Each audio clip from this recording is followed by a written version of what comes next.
Ისთვის აკავე, ისთვის. რატო? რა დააშავა, კაცო, ისთვის აკავე.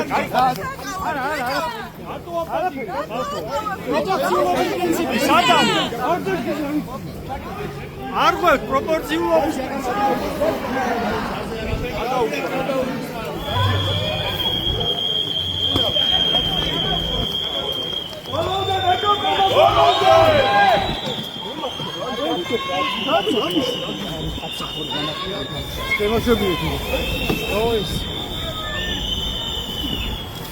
Bicho, 3 კაცი.